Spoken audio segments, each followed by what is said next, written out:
Bienvenidos a otra entrevista en vivo por la página, digamos, de Instagram, por Instagram en Fútbol 11, como siempre decimos, estamos ausentes de la pantalla, pero nos mantenemos conectados por esta vía, por Instagram, que es el medio que hemos utilizado en estas últimas semanas para hacer diferentes entrevistas. Y hoy estamos con un invitado especial que tiene que ver mucho con el fútbol paranaense, el señor Edgardo Servilla, al cual ya vamos a invitar en este momento para que se sume con nosotros. Ahí estamos, a Edgardo Servilla en un momento nada más.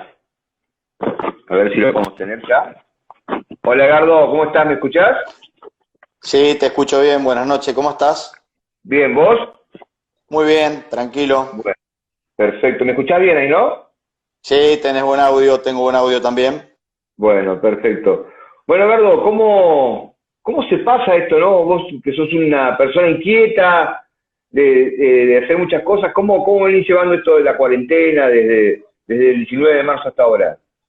Y es bastante complicado para los que somos más hiperkinéticos o que somos más hiperactivos, tenemos que canalizar las energías tratando de hacer otras actividades. No dejamos de entrenar, no dejamos de hacer lo que nos gusta, pero bueno, tratamos de focalizarnos en capacitaciones, en ver entrenamientos de fútbol, leer mucho por internet y también ¿Y entrenar un poco dentro de las posibilidades permitidas, ¿no? qué has visto últimamente? ¿Qué tipo de entrenamiento has visto o qué partidos has visto? Porque hay algunos, viste, que deciden mirar alguna clase de partidos, pero vos, ¿qué estás mirando últimamente? No, yo siempre tomo como referencia dos charlas importantes de Marcelo Bielsa cuando las hizo en el Ajax, en la Academia del Ajax de Holanda. Son dos charlas de una duración de 1 hora y media y la otra 1 hora 15 aproximadamente. Y ahí él vierte muchos conceptos muy ricos y a partir de desgranar esos conceptos, vos vas aplicando a través de la búsqueda en la web o en internet. Por ejemplo, él habla de 10 sistemas tácticos o de 10 sistemas estratégicos que hay en el fútbol Sí. y en función de eso vas a la búsqueda en la web de esos sistemas y lo vas viendo cómo lo trabajan los distintos entrenadores. Obviamente que hay algunos sistemas que son trabajados por algunos entrenadores, otro por otros entrenadores y bueno, vas tomando las observaciones necesarias. Partidos no hay, tenés que ir a partidos viejos, obviamente, ¿no? Sí. Salvo ahora que empezó la Bundesliga. Y ese fue siempre tu entrenador preferido, digamos, tu imagen a seguir como entrenador. Y es un referente para nosotros, por lo menos para mí es un referente y toda la camada de entrenadores nuevos o los que están en vigencia hoy en día, llámese en el fútbol argentino hoy Becasese que estuvo en Independiente Racing, Sampaoli que hoy está en el Mineiro, que estuvo en la selección argentina, Heinze y muchos entrenadores más siempre han tomado modelos y figuras de los trabajos de él y te puedo asegurar que si vos te pones a ahondar en la investigación sobre los trabajos tácticos de Bielsa y después observas muchos de los entrenamientos que realizan estos muchachos, la raíz o la matriz del ejercicio proviene de los trabajos de Marcelo Bielsa, efectivamente. Yo soy un entrenador que para mí es muy didáctico, muy metodológico y que va a la vivencia, a la situación de juego. Por ahí puede ser tedioso, aburrido, todas las opiniones son respetables en fútbol, ¿no? Hay otros entrenadores que son más conceptualistas y Bielsa es más tacticista, desglosa o parte el modelo de juego o el sistema de juego en distintas acciones que tienen que ver con los principios tácticos ofensivos y defensivos y lo lleva a los jugadores de fútbol a vivenciar esas situaciones de juego. Que después Sí. se puedan dar o no en un partido de fútbol es otra cuestión porque el fútbol tiene eso de imprevisibilidad que hace de que sea tan dinámico, tan impensado y tan atractivo por momentos. Pero por lo menos él siempre asegura que el jugador debe tener al menos una vez la vivencia motriz de la situación de juego. Mucha gente que se va sumando, como por ejemplo gente que vos conocés mucho y trabajaste, como Nico Ledesma, Martín Gentile, bueno, Martín Raude, todos que se están sumando a Sí, esta charla. ahí lo vi a Martín Gentile, necesito que venga a hacer un jardín en mi casa No, porque creció mucho Martín Gentile. Así que podría, ya que se unió a la transmisión, ponerle hacemos el chivo y después viene a su jardín que necesito que haga. Martín un capo, cómo fue creciendo al ritmo de Paraná y creció tanto que hoy es una de las mejores responsables de campo de juego que hay, ¿no? Sí, ese es un ejemplo de superación, Perfecto. cómo arranca él, cómo se capacitó, se preparó y fue creciendo y le puso mucho empeño, mucha pasión a su vocación y realmente es para destacar el trabajo que ha hecho, salvo en un sector del campo de juego, cuando vos salís Sí. de la boca del túnel, que ese manchón nunca lo pudo sacar. Siempre, siempre me mintió que era un hongo, pero bueno, vamos a creerle. Sí. Edgardo, ¿jugaba como qué equipo aquel patronato del ascenso? Vamos a hacer un recorrido, vamos a hacer A un ver, recorrido lindo. Aquel patronato del 2007, ¿jugaba como qué? como que al modelo de juego te referís, ¿Qué era muy modelo? parecido, Perdón, ¿qué era, modelo? era un 4-3-1-2 muy definido. Tratamos de que en ese equipo ensamblaran los mejores jugadores que teníamos, porque había realmente muy buenos jugadores. Sí. Estaba Jorge Valverde, estaba el Loco Marzo, Carucha Müller, estaba el Nico Bianchini, la Pulgadía, eran jugadores rápidos, dinámicos. Teníamos un volante central que era de quite y entrega rápida, porque a lo mejor no tenía las mismas características que tenían los jugadores que los rodeaban, ¿no? Pero había mucha riqueza técnica en el plantel. Por ahí nos costaba optar por poner a uno u otro muchacho porque realmente tenías alternativa. No es casualidad que se haya dado el ascenso, por más que sea un torneo difícil, si no contás con buenos jugadores. Y justamente en ese plantel había un enganche que tenía una pegada extraordinaria como Jorge, que en este tipo de torneo y en la Superliga y en cualquier tipo de torneo del mundo es muy importante la pelota parada y realmente Jorge Valverde en eso era, como ustedes saben, lo apodaron siempre un mago, ¿no? Después teníamos dos grandes nueve de área que fueron interminables, ¿no? Jugaron hasta que ellos quisieron jugar y también no solamente el respeto, sino el oficio de goleador que tenían ambos. Tenía, por Mm. ejemplo, me acuerdo de Gaby Graciani, que pasaba continuo y constantemente al ataque. Teníamos por el otro lado a José Mancuello también, que podía oficiar de marcador central. Y no por casualidad fue que después esos muchachos pudieron trasladar lo que habían hecho en el Argentino B al Federal A y después posteriormente la B Nacional, inclusive algunos, caso Seba Bertoli y el Negro, que estuvieron jugando en primera división también. Es decir, Ujú. eran jugadores con una gran riqueza técnica. Por ahí no les llegaba justo el momento deportivo para poder explotar y lo consiguieron en el 2008. Uno tuvo la chance, la posibilidad o la suerte de estar en el momento justo, en el momento indicado, y bueno, y eso coronó una consagración, un logro importante para Patronato. De cualquier manera, eran jugadores que jugaban muy bien al fútbol, siempre hay que reconocerlo. No me puedo olvidar, estaban Nico Borsotti, Edgardo Brites, hay muchos, puedo ser injusto con algunos, Damián Felicia, Lucho Taylor, estaba, a ver si mal no recuerdo, me estoy olvidando, Augusto Prono, no, había muchos, muchos buenos jugadores. ¿Y qué vestuario tenías? Un vestuario con hambre, me imagino, ¿no? Mucha hambre de gloria, de alcanzar algo después de Sí, diferentes golpes que te venían dando. sí, era un vestuario con hambre. No era un vestuario fácil, ¿eh? Era un vestuario con varios leones ahí adentro. Sí. No era un vestuario, y había muchos líderes, había muchos caciques. Pero eso también habla de la virtud y del Cacique, sentido común que tuvieron ¿eh? cacique positivo. Sí, sí, sí, no, pero siempre hay rencillas en un vestuario. El que dice lo contrario miente, siempre hay alguna discusión, pero esas cosas siempre han sucedido y van a suceder en el fútbol. Lo que siempre habla positivamente es la inteligencia y la capacidad de reinventarse esos jugadores y saber que por ahí el lugar de carácter individual que uno tiene que asumir dentro de un plantel es mucho más beneficioso si lo hace en sentido de pertenencia hacia todo el plantel. Bueno, un poco por ahí todos ayudaron, los muchachos grandes, los muchachos chicos, el cuerpo técnico obviamente que ayudó también a eso, y cada uno fue encontrando su lugar, si no, no lo hubiésemos logrado. Fue un vestuario ameno, más allá de que tuviésemos leones, que pudo haber diferencia, que pudo haber controversia, siempre primamos el objetivo deportivo y por eso se logró. Y Viste, cada uno de los muchachos asumió el rol que le correspondía.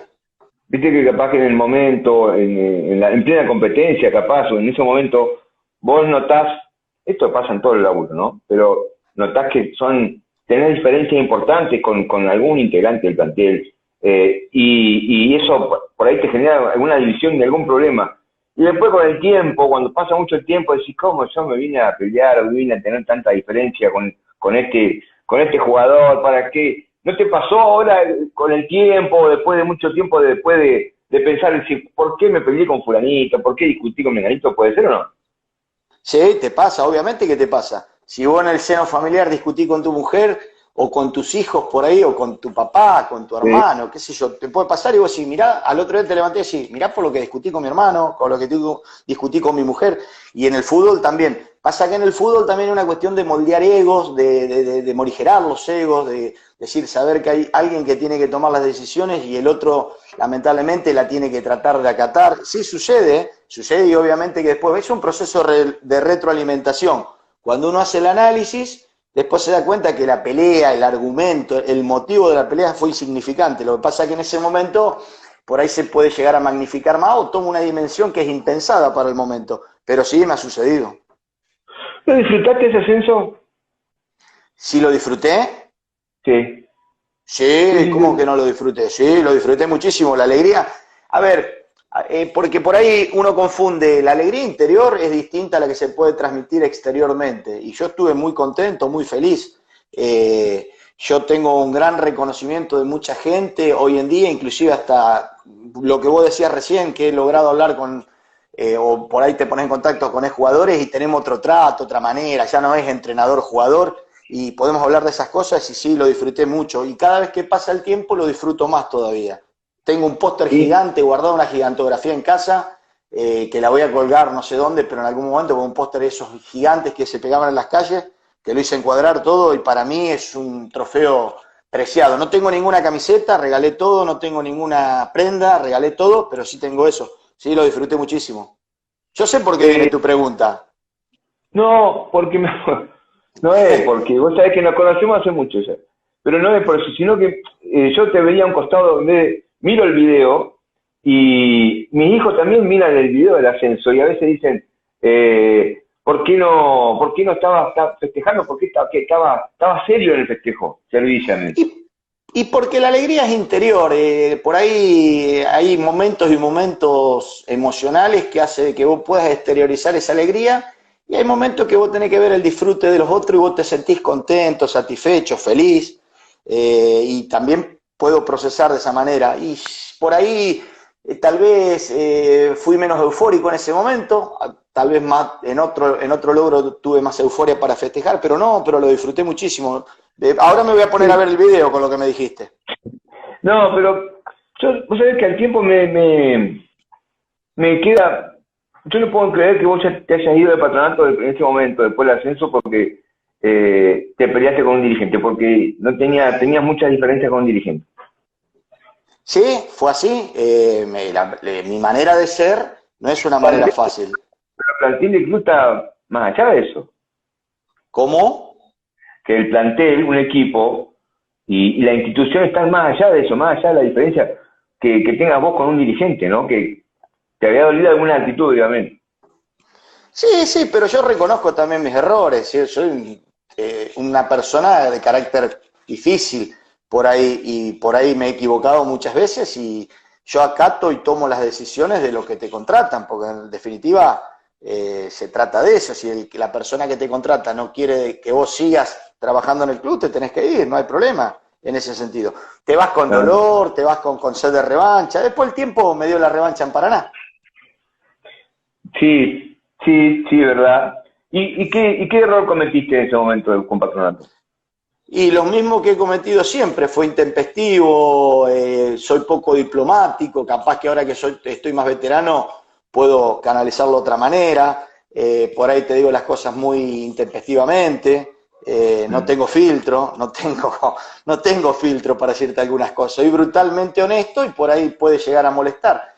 No es que significa que esté bien o que esté mal, todos somos distintos, todos somos diferentes, interpretamos de distintas maneras y yo reconozco, te lo vuelvo a decir, que soy de carácter muy, muy fuerte, ¿no? Pero hemos hablado muchas veces y siempre hablamos, bueno, una persona íntegra, con el tiempo, si uno se equivocó, lo que vale es agarrar y acercarse y decir, la verdad que te pido disculpas, pedí disculpas y me equivoqué o disculpame si te hice pasar un mal momento. En aquel momento, ¿te pasó esto con alguno de Patronato, con algún jugador o con algún dirigente en su momento? De agarrar y acercarte y decir la verdad, ¿sí? Lo he hecho ahora, lo he hecho mucho tiempo después, ¿no? Inmediatamente, porque inmediatamente suena como que vos vas a pedir trabajo o a pedirle una nueva oportunidad. No, lo he hecho, he limado todas las asperezas y la gente con la que he tenido las asperezas lo sabe. He llamado para fechas especiales, para saludar para Navidad, para Año Nuevo, sí, lo he hecho. ¿Qué fue lo más lindo que te pasó en ese momento con Patronato? Con Patronato, bueno, a ver, Sí. el logro del ascenso, ¿cómo? Eso, ¿no? Pero ¿qué fue lo más lindo que vos rescatás más allá del ascenso, ¿no? ¿Con qué es lo que te queda, lo que te llena el alma? ¿Qué me llena el alma? La vez que llegaron, la vez que fue el loco Di Palma a un hotel en Apóstoles que era amigo de Carucha y me le hicieron entrar al hotel y lo primero que hizo el loco Di Palma me llevó una cunita para dormir adentro de la habitación. Y casi no quería. Lo que me reía solo después y después la muy buena relación con la. ¿Cómo?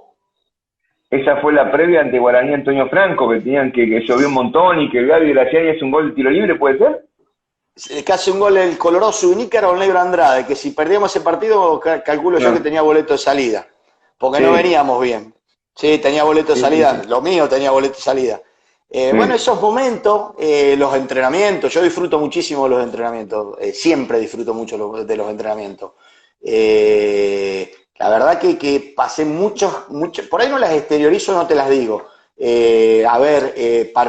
Partidos clave, partidos difíciles, el partido con Douglas Hay, cuando ganamos allá en Pergamino, la alegría, mirá que teníamos algunas carencias y falencias a nivel de organización, pero la verdad que ver cómo el plantel estaba compenetrado, todas esas cosas a uno lo ponía muy bien. Vos veías que iban dirigidos al objetivo. Obviamente que tenés altibajos deportivos, ¿no? En todo logro. Bueno, ahí estuvo la muñeca de los dirigentes para poder sostenerlo y bancarnos hasta el final para poder coronar el logro deportivo. No festejaste ni el gol de la Pulga Díaz, me acuerdo. Que estabas desesperado por un cambio, no sé qué estabas buscando. Sí, porque sí, y bueno, pero a ver, yo te explico. Una alegría es momentánea, la gloria queda para toda la vida hasta que yo parta de acá. Si yo me voy a llevar dentro de mis recuerdos, en mi corazón y en mi memoria, ese ascenso del 2008. Otra persona en ese momento no estaba a cargo, estaba yo. Entonces, ese momento por ahí que vos te distraes, festejás un gol, viste que el fútbol es muy impensado, puede pasar cualquier cosa, ya quedaba muy poco.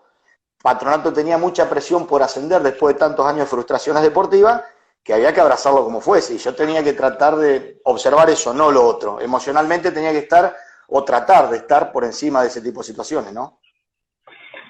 Te costó mucho después reinsertarte, después del logro, ¿no? Te costó bastante. ¿Por qué? Sí. Y porque tengo una fama de un tipo complicado, un tipo difícil, un entrenador difícil. ¿Es por el carácter propio? Sí, ya lo hablamos a esto. Nosotros lo he hablado con infinidad de colegas y a todos se los reconozco y a todos se los digo y siempre me costó el tema del carácter. Siempre es una cosa con la que debería trabajar o debo trabajar o seguir trabajando, si sigo entrenando o no, en el futuro para poder, aparte, tener otro tipo de desarrollo como entrenador, ¿no? Sí, me costó mucho volver a mí, a ver, el que me dio la chance de volver a reinsertarme fue Atlético Paraná y obviamente por la referencia al Tati, el Tati Furios, que fue el que habló con los dirigentes y todo, que en ese momento estaban buscando un entrenador.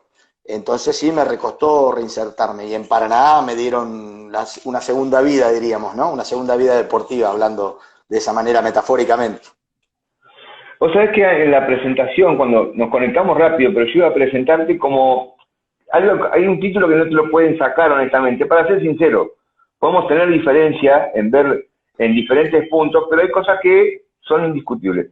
Pero vos sos el entrenador más ganador de la provincia, porque lo lograste con Patronato y después el doble ascenso con Paraná. Es decir, no se ha logrado, no hay un entrenador que haya logrado lo mismo en la provincia de Entre Ríos. Y bueno, la historia marcará, el día de mañana no lo sabemos eso, a lo mejor puede surgir otro entrenador o puede pasar, ¿no? Hasta que surja, la historia marcará eso, ¿no? Yo veo, esto lo hemos hablado con colegas, y hoy lo hablaba con un colega cuando me decía, che, vamos a hacer un vivo con Edgardo Servilla. Yo veo dos entrenadores, el entrenador que sos y el entrenador que pudiste llegar a ser. Sí. ¿Me explico? Sí. Porque uno, la verdad, para ser sincero, laburando, y soy exigente, tenés conocimiento, te preocupás de estudiar. Pero a veces esa cuestión del carácter te juega una mala pasada, o te ha jugado una mala pasada en esta carrera. ¿Vos lo Sí, ves es así o no? verdad. Sí, es verdad. Sí, eso es cierto, es así, de esa manera. Porque Eh, el tema del laburo es indiscutible. Y más de una vez, en la época de Paraná, estaba enojado, molesto, porque sabía que tenía que trabajar y tus jugadores trabajaban en un escenario que no era ideal a veces, corriendo en los pasillos de un hotel, por ejemplo, o en el estacionamiento, como ha pasado. sí. Eh, y bueno, esas cosas hacen que un entrenador que te calentaba porque tu equipo esté bien, digamos, ¿no? Te preocupaba esta cuestión de tener un equipo acorde, tener un equipo de 10 puntos. Y que estas cuestiones que pasaban por afuera y no las podías manejar te fastidiaba bastante.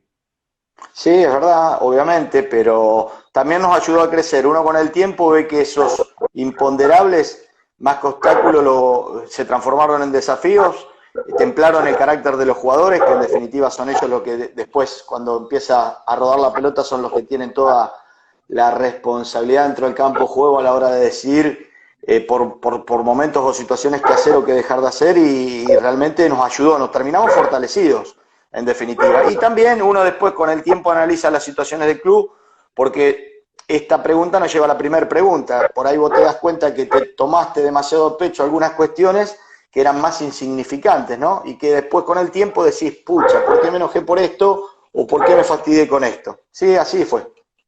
Mm. Eh, yo me acuerdo, sí hemos vivido muchas cosas en esa campaña de Paraná. No, no Ha contés pasado todo. todas. No, pero hay cosas que yo decía, bueno, con el tiempo, la verdad que en su momento decía, pero esto es grave, esto está mal. Y ya con el tiempo, viste, lo mirás y decís, no te puedo creer lo que pasó en esa cancha. Lo que vivimos en alguna vez en colegiales, lo que pasó en colegiales, lo que pasó eh, en colegiales fue increíble. El debacle que hubo después en ese vestuario fue terrible, no me olvido más.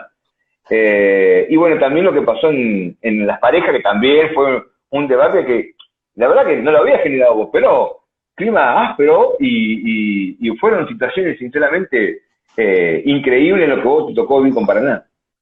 Y en Aldalgalá, en Catamarca, También te iba a decir eso. esa fue la más grave de todas. Vos sabés que sí, una vez me lo contaste, que más allá de todas las situaciones complicadas, en Catamarca la pasaron heavy, pero heavy mal. Sí, a ver, eran personas de seguridad, patobicas, no sé cómo quieras llamarle, vos te das cuenta que no eran hinchas comunes con revólveres calzados en la cintura. El mismo Octavio Gómez también con un revólver en la cintura, persiguieron el micro, lo balearon al micro, no lo balearon, tiraron piedras al micro, rompieron todos ¿Qué te los pasó? vidrios de... Con el presidente del club, me acuerdo? ¿Cómo? Con el presidente del club te ha pasado algo. Y bueno, no, el presidente del club fue uno de los indicados, esto hay que hacer memoria, y esto sí, acá yo donde me pongo serio. Hay que hacer memoria porque fue uno de los indicados con el tema del famoso, Caso María lamentable Soledad. hecho de María Ujú, Soledad sí, Morales. ujú, Te comentó en una época que se comentaba que fue uno, que yo siempre decía, investiguen, busquen, que fue uno de los que había transportado lamentablemente el cadáver de la chica, ¿no? Porque estaba implicado uno de los hijos de ahí del poder. Y ujú, después tenía un cargo muy importante y estaba a cargo de un club que prácticamente jugaba en el Nevado Aconquija en el límite con Tucumán y bajaban a jugar al Dalgalá, donde hay una minera de cielo abierto cerrada. Hay un montón de cosas, sí. factores Pero políticos y económicos que, bueno, no es para una había nota de que... fútbol, ¿no? Claro, ¿Cómo? pero ahí tuviste miedo, ¿no? No, miedo, no, yo nunca tuve miedo. No. Miedo no, Vamos, miedo. ¿Eh? no, no tuviste No, miedo ahí, no tuviste... no. Mira, hay un jugador que te va a decir, a lo mejor, no lo voy a nombrar, no pasa nada. Tincho Benítez, me dice Tincho, Edgardo, agarro esto porque veía que no estaban cerrando. No, le digo, tirá todo lo que tenga y corre para el micro, le digo. Porque acá va a estar brava, le digo. Vos corré porque perdemos. En esa perdíamos. Ah, Perdíamos. Y yo me acuerdo, entraron todos, quedó el médico colgado, lo metimos al médico y el último que entró fui yo. Pero no, miedo no, ¿eh? No, miedo no, yo no, en eso no, miedo no. Me era, da bronca, fue... me da impotencia. Ujú. Le pincharon la rueda al colectivo, ¿te acordás? Sí, nos habían pinchado la rueda la noche anterior en el hotel. Bueno, enfrente del hotel habían habilitado una confitería donde no nos dejaban dormir, tiraban bombas de estruendo, o sea, estaba la zona liberada totalmente. Podía haber pasado cualquier cosa esa noche. Y la semana que viene ya se va a hacer el 7 de junio, va a ser un aniversario más de aquel recordado ascenso, ¿no? Del ascenso de Argentino B al Argentino A. Sí. Partido que vos usás, increíble, ¿no? El partido de día lo usás a Baigorria como arquero titular, y en el segundo, en el de vuelta, lo tenés a Serrano, que termina siendo una de las grandes figuras y estrellas de esa noche. Sí, pero ahí eso fue fortuito, o sea, evidentemente con todas las circunstancias que se dieron, estábamos destinados a ascender porque el Corcho, cuando jugamos en Villa Krause, en San Juan, cuando termina el partido, viene enojado por cómo nos hacen el gol y por un par de... Le pega una trompada a la puerta y es donde se fractura el dedo. Quería atajar igual, pero era imposible que atajara en esas condiciones. Y justo entra Serrano, que era el arquero suplente, y bueno, fue el protagonista del ascenso porque tapa los 3 penales. ¿Qué recordás de esa noche? ¿Qué tenés como recuerdo así grabado en la cabeza? La angustia de... Ahí bueno, no miedo, pero ahí sí tenía temor por la angustia de que se te escapaba el partido. Yo estaba pulsado, lo veía desde una baranda, me acuerdo, entre donde separa los 2 bancos suplentes, donde termina la Popular. Estaba ahí arriba subido y vos veías, bueno, había mucha gente ilusionada y yo miraba el partido y me miraba los ojitos a la gente, ¿no? Pues los tenía ahí al lado. Y yo veía que a algunos ya se le caía un lagrimón y yo tenía una decepción y una amargura terrible cómo se nos escapaba el partido. Y después, bueno, que fue de un momento triste, en 1 minuto, en 2 minutos, un momento triste, un momento eufórico, totalmente inconmensurable porque fue muy rápido, fue muy cambiante todo. Te quedan por eso, si vos vas a recordar o si haces memoria, yo termino festejando subido al travesaño, cuando ascendemos. Y ahí sí, pues era distinto ese ascenso, porque Atlético Paraná fue un equipo que se construyó desde mucho sacrificio, con muchas falencias, pero siempre con una gran predisposición para poder superar todo lo que se pudo superar hasta donde llegó. Claro que recuerdo esa parte. Y por ahí me parece que fue, ese ascenso lo festejaron mucho más que el del Nacional B, me parece. Mirá lo que digo. Sí, yo creo que sí, bueno, porque el ascenso al Nacional B se dio de visitante, se dio en un lugar que tal vez no era en ese momento no había mucha gente, no era muy futbolero, porque medio que estaba también decaído el ánimo de la gente Formosa por el partido de ida, y el primer ascenso Paraná en su cancha, en condición de local, con toda la gente, sí, se festejó muchísimo, había mucha emoción contenida también.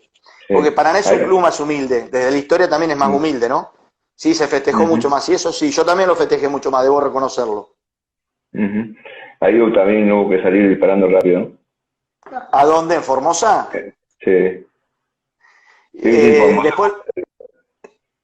pero los torneos son así, yo me río porque es muy fácil dirigir en la Superliga más allá de las presiones. Está todo televisado, está todo visualizado, todo el mundo sabe lo que sucede. No suceden imponderables como suceden en este tipo de torneos.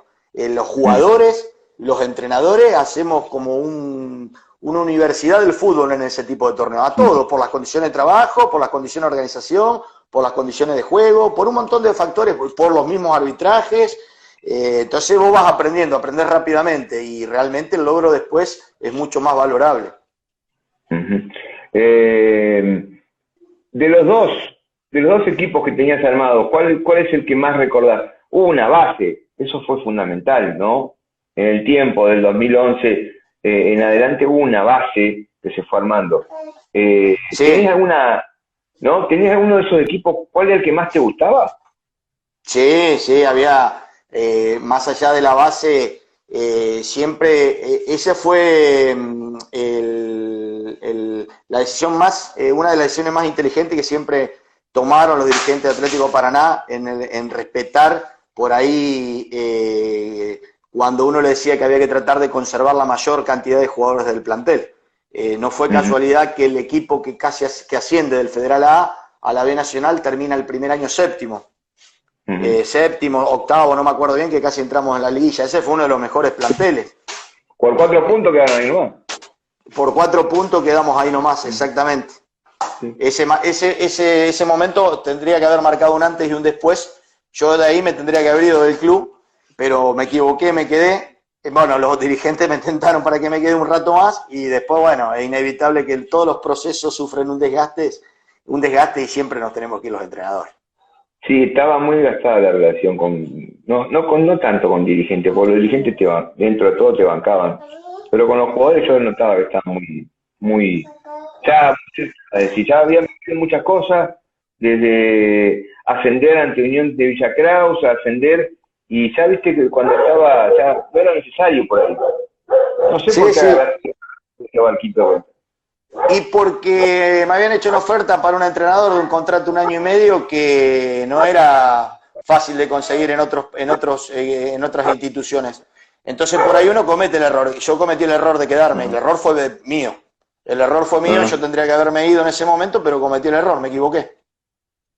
¿Fue la peor parte como entrenador tuya esta de los 14 partidos sin ganar? No, la peor parte fue la última, el Sportivo Belgrano San Francisco. Porque duré poco, ¿sí? Duré muy poquito, no me dieron la chance o la situación de revertirla, había plantel, había materia prima y bueno, me tuve que ir, ¿no? Porque decían que te tenés que ir. Tenía fuerzas. En lo de Paraná, obviamente, de lo deportivo, 14 partidos sin ganar es muchísimo. En cualquier lugar del mundo es intolerable. Pero mucho peor fue lo deportivo del Grano San Francisco, porque no tuve tiempo ni siquiera de reinventarme ahí. ¿Te dolió eso? ¿Te dolió mucho?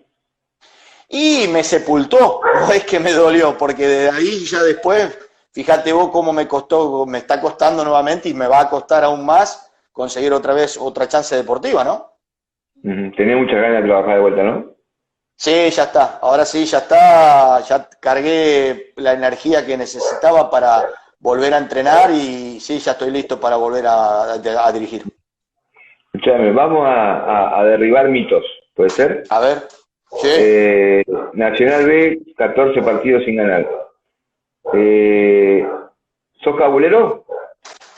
A veces sí, a veces no, depende. Tenía una medallita que me habían regalado una vez en Encarnación, en Paraguay, una PAI, una brujita que teníamos en Encarnación cuando estaba en la época, y me acompañaba siempre, y esa nunca la saqué del bolsillo de la campera o el pantalón, y esa nos llevó, por lo menos nos acompañó en los ascensos, pero por momentos no. Y cuando esa racha de los 14 partidos, ¿no hubo que recurrir a una brujita?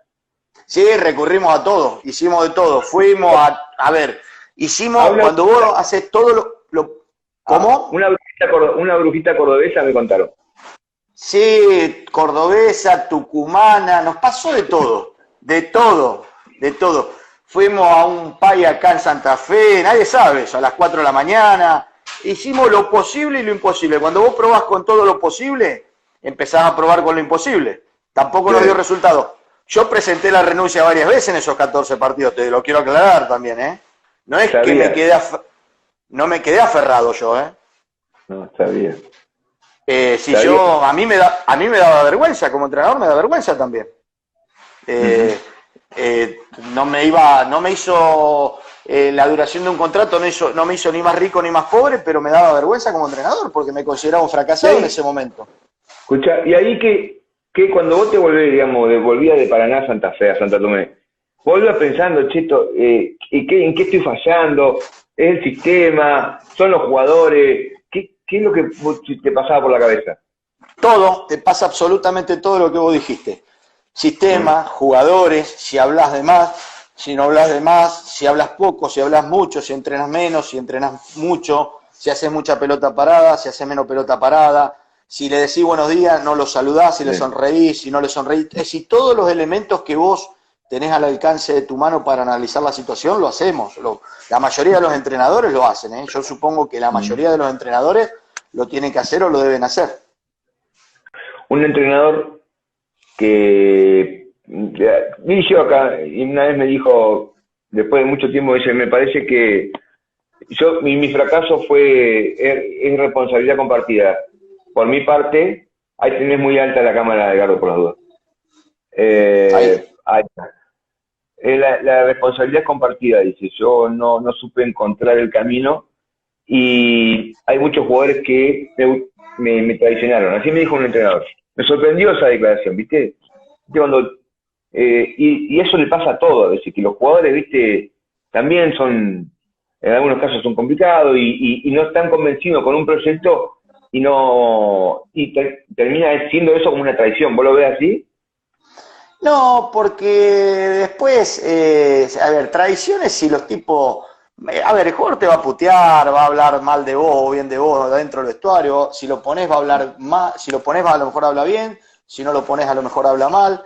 Yo valoro mucho más que vengan y te lo digan en la cara, dentro del vestuario, Sí. pero no todos se manejan de la misma manera, no todos lo pueden hacer de la misma manera. Con el tiempo, ese análisis, capaz que ahora que me puse más veterano, lo observo distinto, ¿no? Ellos también son prisioneros de la circunstancia, porque fíjate vos, muchachos a lo mejor de que tienen acotada la carrera, que se quedan sin chances laborales, que si saben que si tienen un mal año, el del año siguiente el contrato es menor, que se le empiezan a cerrar puertas. Es decir, también lo empiezo a ver desde el lado, desde el punto de vista del jugador. Tal vez lo que me faltó fue más empatía, ¿sí? Y capaz que ahora lo estoy observando de otra manera. No lo veo como una traición. A ver, Más empatía, estar más cerca del jugador en algunos detalles particulares. sí, o visualizarlo de otra manera. A ver, si una pareja se separa porque hay una infidelidad, que vamos a decir que un vínculo matrimonial, diríamos, ante los ojos de Dios o en la vida normal, natural, sería algo muy, no inmaculado, pero algo bastante importante a respetar, ¿no es cierto? Y ocurre, porque ocurre. ¿Cómo no va a ocurrir en el fútbol? En el fútbol somos hombres y tenemos que, a ver, no tenemos que llorar tanto y saber aceptarlo y ya está. Si no le puedo, yo no le puedo echar la culpa a los jugadores, yo me tengo que hacer cargo de lo mío. Porque si vos me preguntás, obviamente corresponde que yo me haga cargo de lo mío. ¿Por qué te peleabas tanto con nosotros, con los periodistas? Ahí vamos. A veces el análisis que hacen los periodistas es más parcializado, sectorizado, y yo soy un tipo que lee mucho los mensajes. La prensa por ahí tiene muchas maneras subliminales de mandar mensajes, y por ahí uno no está de acuerdo con esos mensajes. Tal vez me expresé mal, lo hice mal y lo hice de mala manera, no lo tendría que haber hecho de esa manera y haberlo hablado de otra manera. Por eso por ahí tenía muchas diferencias con los periodistas a la hora de hablar o de discutir alguna opinión. Vos podés sentarte conmigo a tomar un café y no vamos a tener ninguna diferencia. Una charla de café, una charla de amigos, podemos compartir un asado, una comida.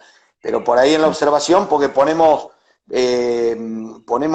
a ver, en tela de juicio el laburo de muchas personas, no solamente el entrenador, los jugadores, la familia que rodea al jugador, y por ahí son filosos los comentarios. Y ustedes también tienen que reconocer de que muchas veces, lo vemos en la actualidad con todos los temas que suceden, toman parte hacia un lado, hacia el otro, no lo hacen con mala intención o buena intención, sino que por ahí pierdan la objetividad que deberían tener, aunque la objetividad en el periodismo hoy en día sé que no existe, ¿no?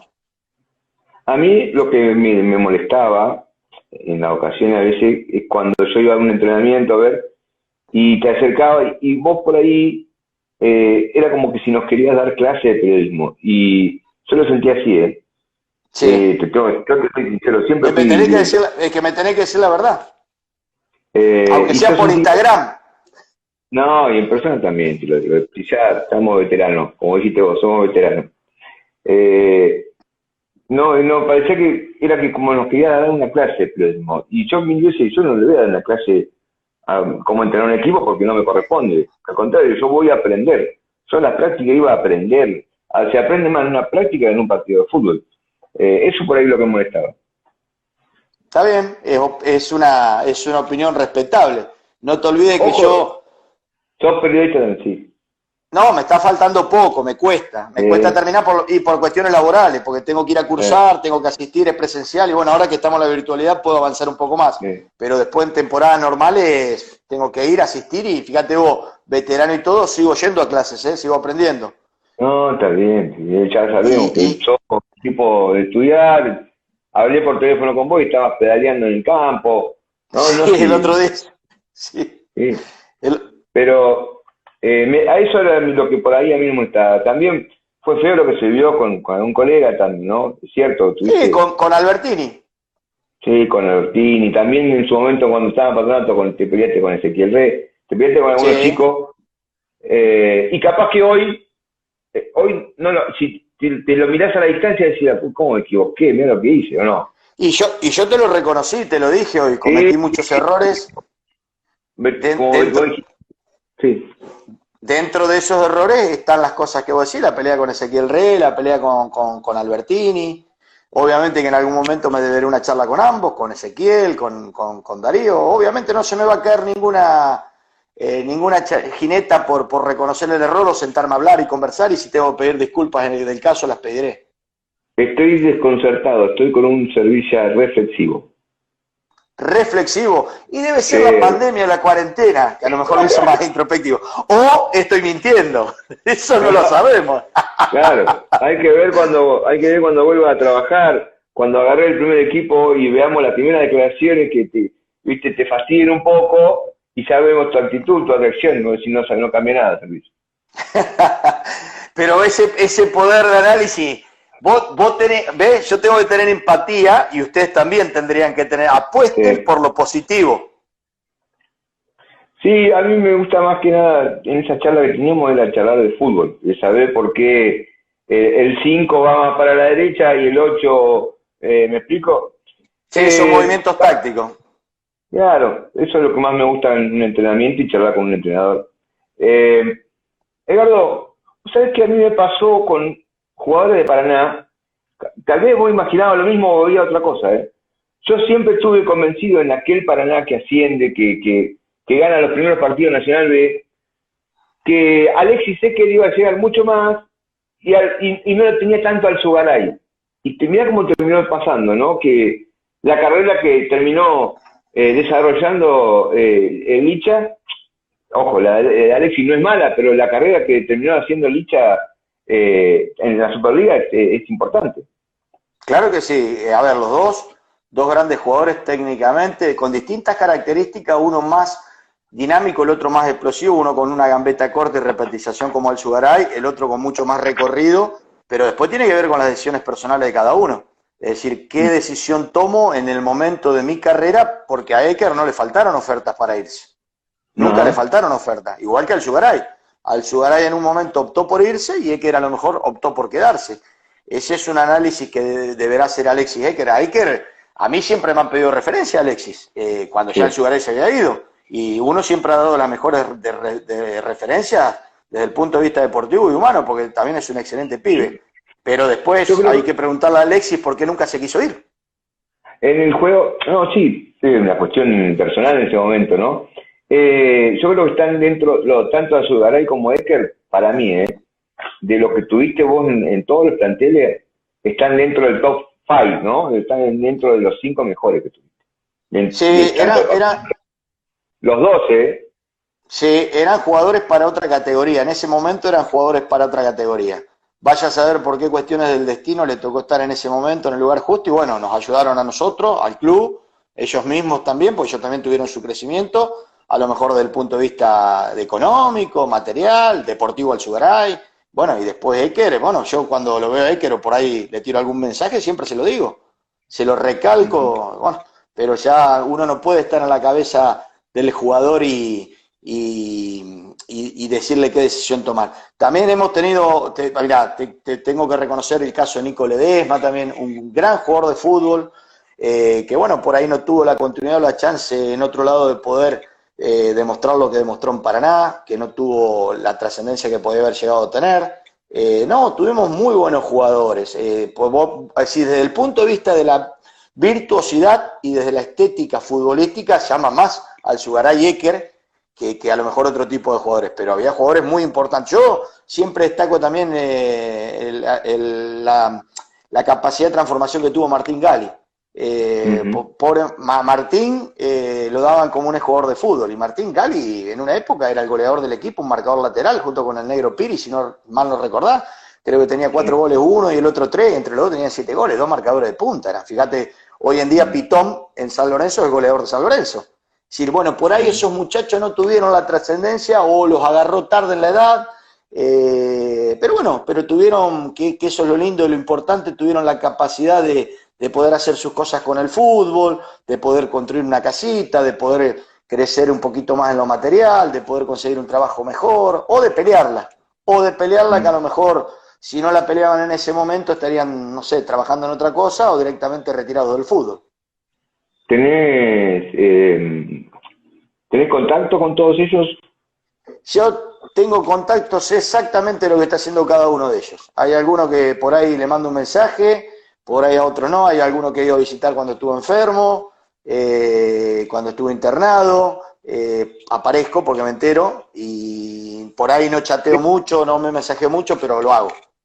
¿Te quedaste dolido con alguien de ese plantel, de Paraná?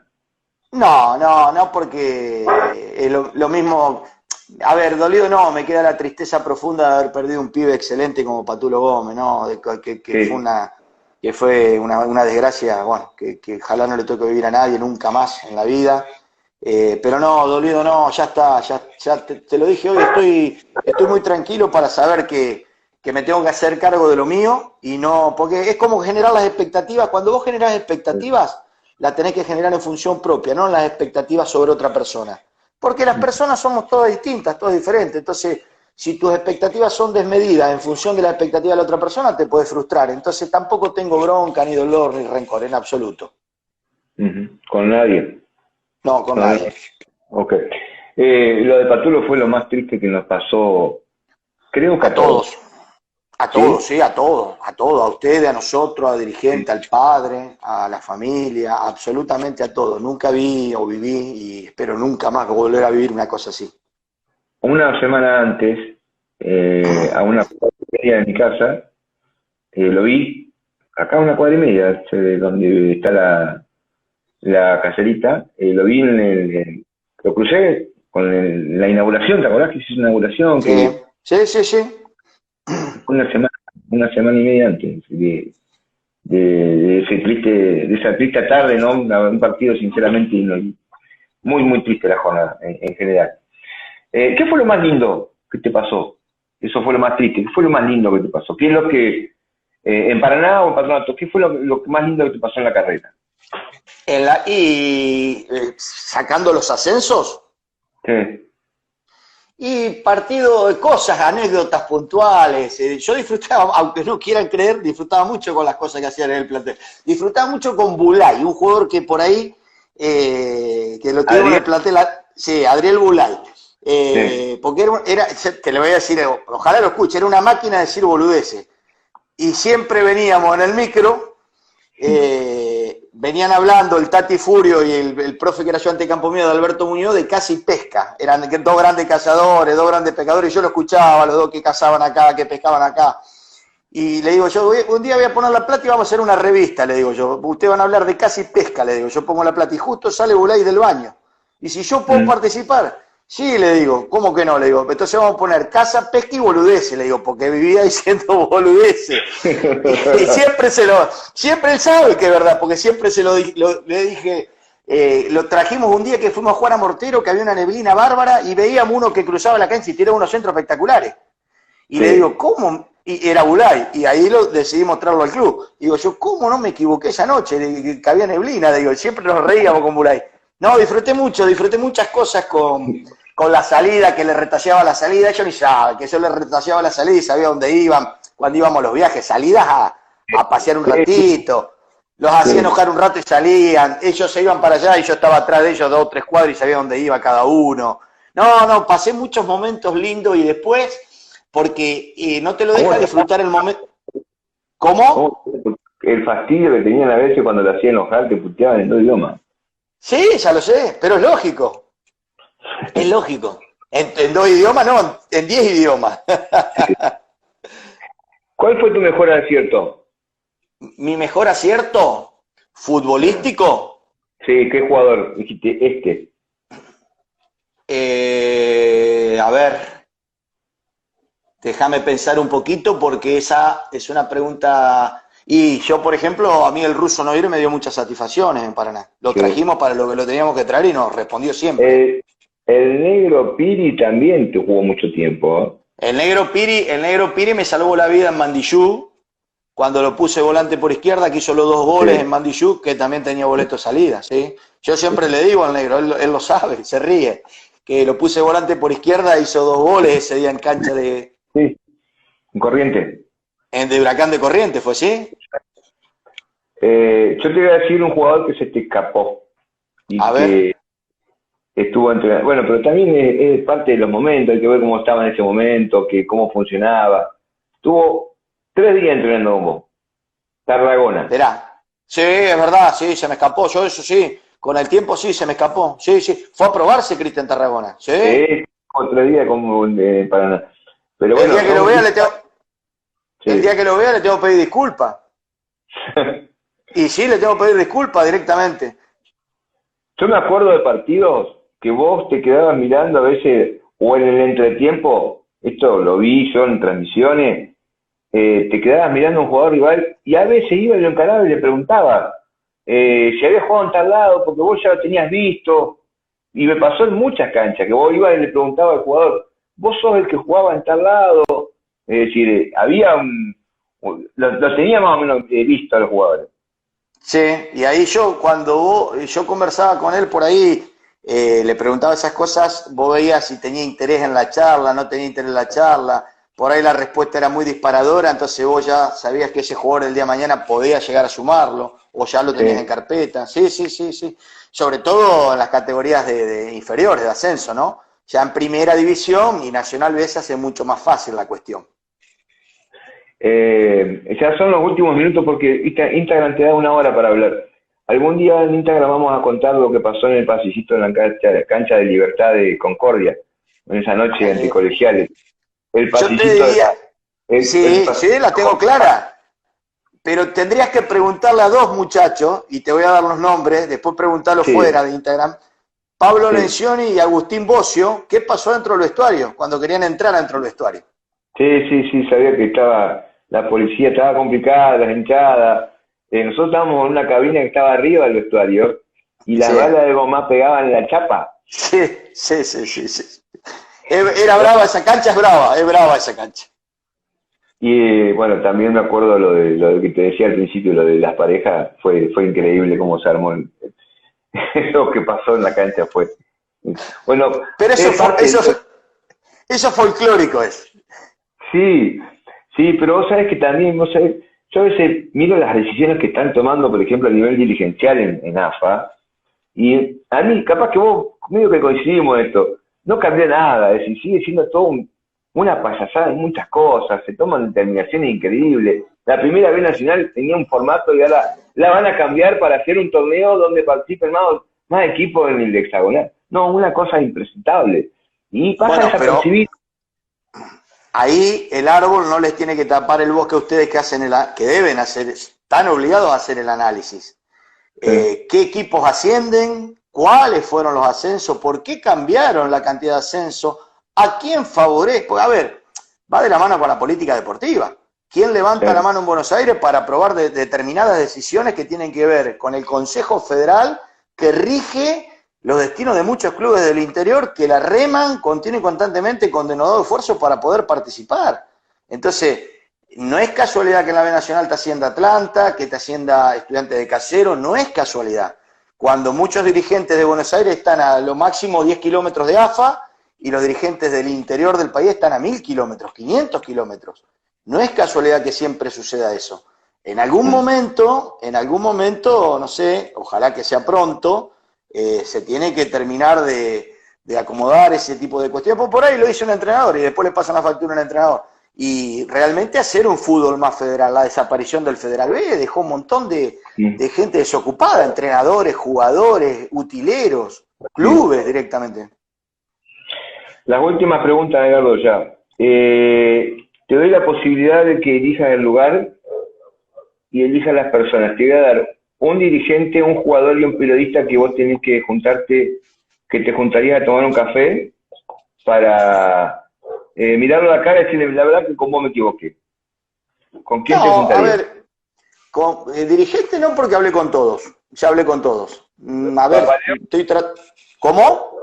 con Papaleo? Sí, Alcide sabe muy bien que he hablado con Alcide, ¿sí? Con Tito, con Alcide, con el bicho, con todos hablé. No, sí, con el bicho te vi charlando la última vez que jugó en No, sí, pero hablamos por WhatsApp también, ¿no? Con Alcides también, sí, no, con la gente de Paraná, ningún problema. Estuve hablando con Daniel Bielo el otro día por otras cuestiones, nada que ver con el fútbol, con Carlito, con César, con José, que es más difícil por ahí por sus cuestiones particulares y personales. Con David tengo relación, no es continua, pero nos hablamos, no hay problema. Con Darío Albertini y Ezequiel Reyes serían 2 cafés, si vos que decís periodistas. Y después a nivel jugadores no tengo problema en sentarme a hablar, no habría problema con ninguno en particular. Bueno, te doy la posibilidad de que vos elijas el equipo, pero tiene que ser uno para volver a trabajar. Te doy la posibilidad de que vos me digas, tenés Patronato y Paraná para trabajar mañana. Colón de Santa Fe. Colón de Santa Fe. No me gambetees, Gado, dale, no me gambetees. Colón de Santa Fe. Pero vos mirá la pregunta que me hacías al final y la pregunta que, o sea, si yo te contesto esa pregunta, me tengo que sentar a tomar con mucho más café con otra gente después. Bueno, pero escuchame una cosa. Y terminan enojados. Vos una vez dijiste que querías ser, en el 2014 dijiste que querías ser presidente de Patronato. Nah, porque me pichicatearon, me pincharon en un programa de televisión, lo quería torear un poco al que era presidente en ese entonces. Gracias que lo toreé, salió campeón, ascendió, hoy fíjate, hoy es dirigente deportivo, o sea, tiene un cargo importante. Sí, lo ayudé en definitiva al bicho. No, pero en el programa, esa fue una frase en el programa que me estaban... siempre ustedes me dicen lo mismo, a ver qué es lo que va a decir, pero les gusta que lo diga, porque eso les da tela para cortar alrededor. Y juegan un poco, es un juego de palabras. No terminé siendo ni técnico ni presidente al final. ¿Tenés la ilusión de volver a dirigir a Patronato en lo más alto que hay en el fútbol hoy, que es la Superliga? A cualquier entrenador le gustaría dirigir en la Superliga, te puedo asegurar, al entrenador más ignoto que puedas encontrar hoy en día, que por ahí no tiene un nombre o no es reconocido, pero yo tengo la ilusión de volver a trabajar. No me importa la categoría, no me importa el lugar, pero sí la ilusión de volver a trabajar. Hablando de entrenadores, no olvidé ese tema, mirá. Te regalo yo un café o un desayuno y vos elegís el personaje, ¿Kudelka o el Tony Fontana? Kudelka o el Tony Fontana. Vos me regalás el desayuno. Regalame un asado y me junto con los dos. Bueno, perfecto. Yo no tengo problema. Te saco un asado, por lo menos. Sí, no hay problema, lo hacemos acá en mi casa, no hay drama. Yo me tengo que quedar acá. ¿Por qué? Yo lo hago al asado, digo. Pero vos no podés escuchar nada, vos hacer asado no. Vos dijiste que sos un hombre de código, siempre dijiste lo mismo. Yo tengo código. ¿Sí? ¿Está bien? Sí, bueno. ¿Cómo ves el tema de... ¿Vas a volver a dirigir? ¿Tenés ganas? Me dijiste que sí, pero ¿lo ves cerca?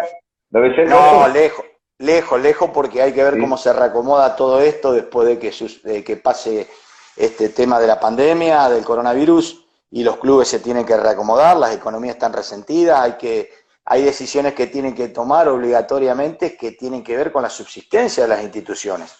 No es casualidad algunas decisiones que se toman hoy. Yo creo que dentro de esas son las más razonables las decisiones que están tomando.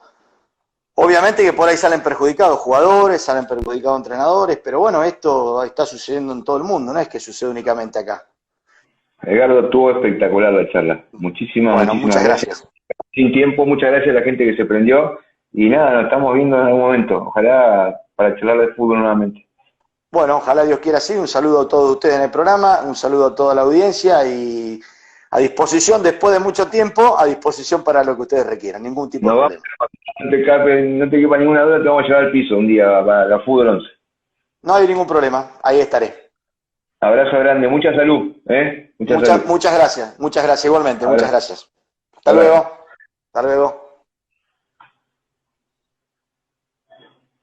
Ahí pasaba entonces Edgardo Servilla, ¿eh? Linda nota con el ex entrenador de Paraná, Patronato Deportivo Belgrano. Abrazo grande, nos reencontraremos en una nueva charla dentro de muy poco tiempo, quizás el sábado, aquí por Instagram para Fútbol 11. Abrazo grande.